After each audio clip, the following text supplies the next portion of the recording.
नमस्कार दोस्तों, तो स्वागत है आपका मेरे YouTube चैनल पे। तो आज फिर से आपके लिए लेकर आ गया हूँ लेटेस्ट गवर्नमेंट जॉब से रिलेटेड अपडेट।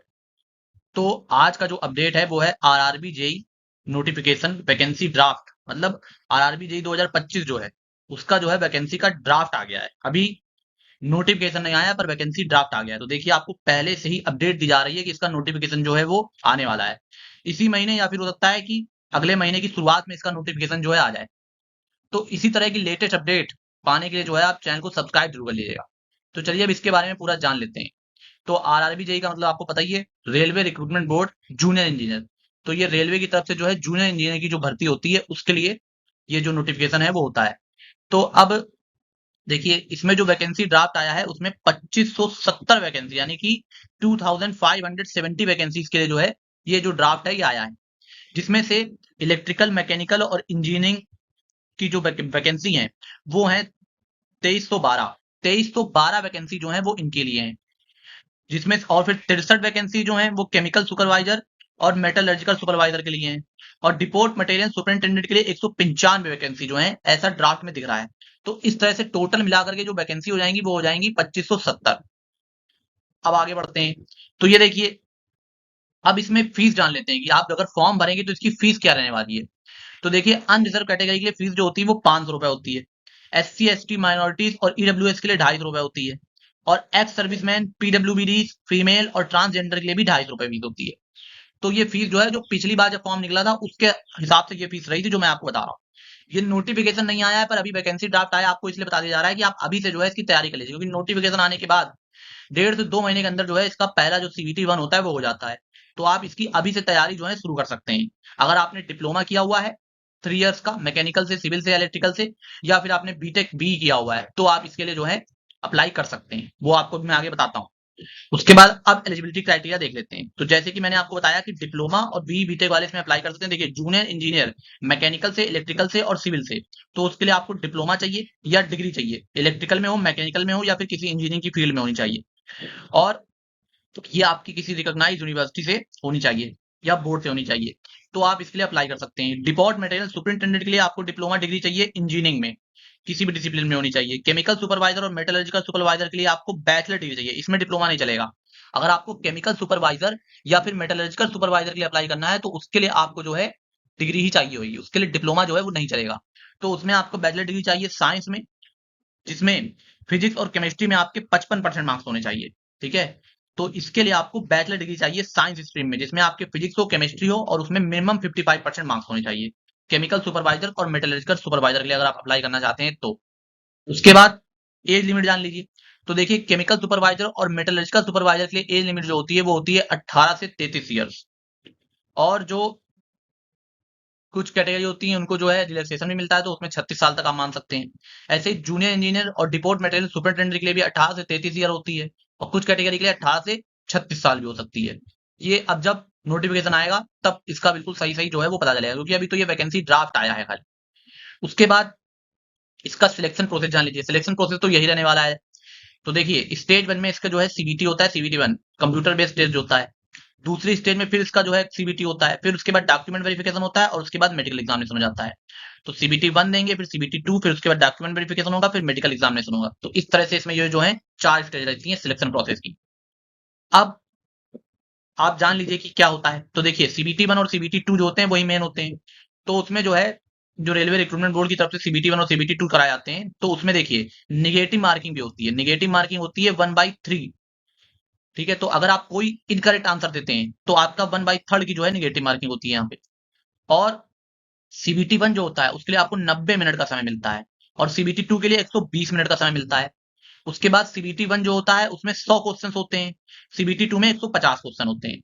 तो CBT 1 में 100 क्वेश्चन होंगे, 90 मिनट में करने होंगे। CBT 2 में 150 क्वेश्चन होंगे, 120 मिनट में आपको करने होंगे। ठीक है, और ये कंप्यूटर बेस्ड टेस्ट होगा। CBT का मतलब ही आपको पता है, और ऑब्जेक्टिव टाइप होते हैं, यानी कि मल्टीपल चॉइस क्वेश्चन जो है इसमें पूछे जाते हैं।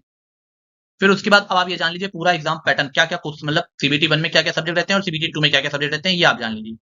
तो देखिए, CBT 1 जो होता है उसमें आपका मैथ पूछी जाती है, 30 क्वेश्चन होते हैं मैथ के, 30 नंबर के।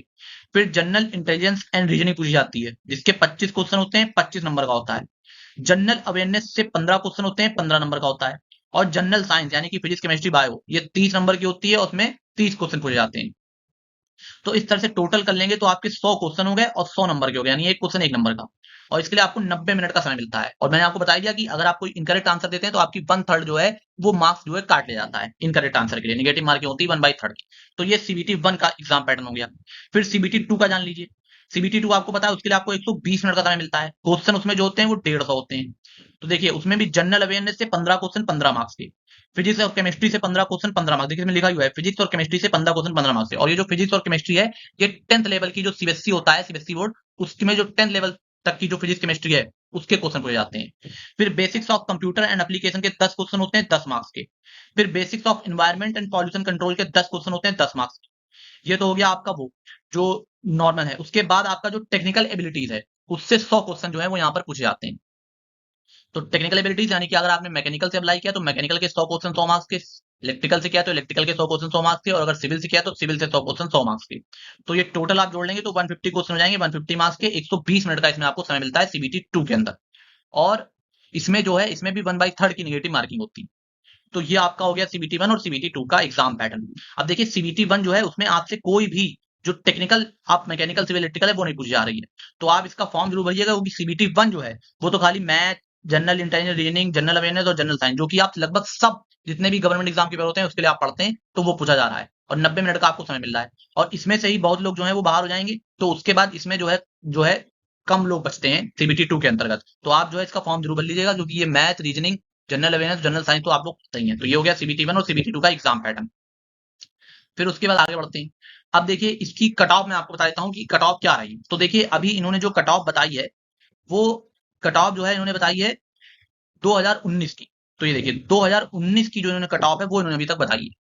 तो देखिए सीबीटी 1 जो हुआ था, ठीक है, द और एक्सपेक्टेड मिनिमम क्वालिफाइंग मार्क्स जो थे 40% थे सीबीटी 1 के जनरल में, जनरल कैटेगरी के लिए।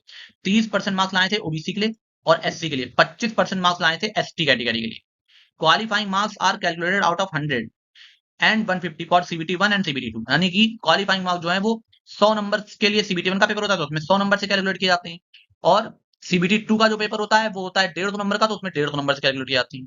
तो ये 2019 में जो हुआ था उसकी कुछ जोन की मैं आपके लिए लिस्ट ले आया हूँ जिससे कि आप देख के समझ सकें कि कितना जो है क्वालिफाइंग मार्क्स रह रहे हैं किस कैटेगरी के। तो ये मैं आपके लिए 3 जोन की लिस्ट लेकर के आया हूँ, एक अहमदाबाद की, एक प्रयागराज की और एक मुंबई जोन की।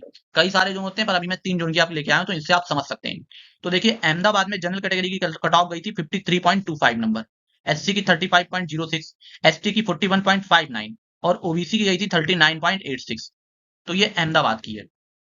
उसके बाद देखिए प्रयागराज में अगर आप जनरल कैटेगरी के हैं, प्रयागराज में देखिए लगभग सबकी कट ऑफ जो है ज्यादा गई है। सबसे ज्यादा कट ऑफ जो गई है वो प्रयागराज सेंट्रल में ही गई है क्योंकि उत्तर प्रदेश में लोग ज्यादा फॉर्म भरते हैं तो इसलिए यूपी की कट ऑफ भी जो है ज्यादा गई है। देखिए जनरल के लिए यहाँ पे 74.67 काफी हाई कट ऑफ गई है 100 में से। और एससी के लिए भी देखिए इसमें काफी आई है 59.89, एसटी के लिए भी 51.48 और ओबीसी के लिए 62.61। तो आप देख सकते हैं किस तरह से इसमें कट ऑफ रही है हाई। तो अगर आप यूपी से अप्लाई कर रहे हैं तो आपको उस हिसाब से अपनी तैयारी को रखना है। इसीलिए मैं आपके लिए जोन वाइज कट ऑफ लेकर के आया हूं कि आप देख के समझ सकें।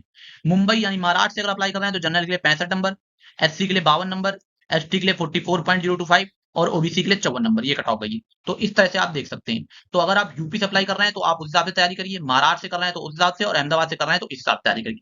तो ये हो गया। तो यूपी से अगर आप तैयारी कर रहे हैं तो आपको कम से कम 75 नंबर का जो है टारगेट लेके चलना चाहिए अनरिजर्व कैटेगरी को। और अगर ओबीसी से कर रहे हैं तो 65 नंबर का टारगेट लेकर के चलिए। एससी एसटी से कर रहे हैं तो 50 प्लस नंबर या 55 प्लस नंबर का जो है आप टारगेट लेकर के चलिए। तो ये हो गया आपका 3 जोन, उसकी कट ऑफ मैंने बताई जिससे कि आप देख के समझ सकेंगे। 2019 की कट ऑफ जो है जारी करी गई है अभी तक, तो वो मैंने बता दी। अब देखिए ये जो है अभी वैकेंसी ड्राफ्ट आया है तो इसमें 2570 वैकेंसी दिखा रहा है। हो सकता है कि वैकेंसी और बढ़ जाए। तो ये मैंने आपको अभी से बता दिया कि आप अभी से इसकी जो है तैयारी शुरू कर दीजिए। तो अगर आप अभी से इसकी तैयारी शुरू कर देते हैं तो आपको जब नोटिफिकेशन आ जाएगा तो आप पहले से इसके लिए तैयार रहेंगे।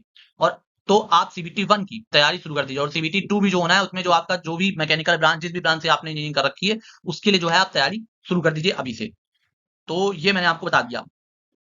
तो बहुत बहुत धन्यवाद आपका। अगर आपको हमारी मेहनत और हमारा वीडियो पसंद आता हो तो आपसे रिक्वेस्ट रहेगी कि आप जो है चैनल को जो है सब्सक्राइब कीजिए, वीडियो को लाइक कीजिए और इस तरह की जानकारी को अपने दोस्तों के साथ भी साझा करिए।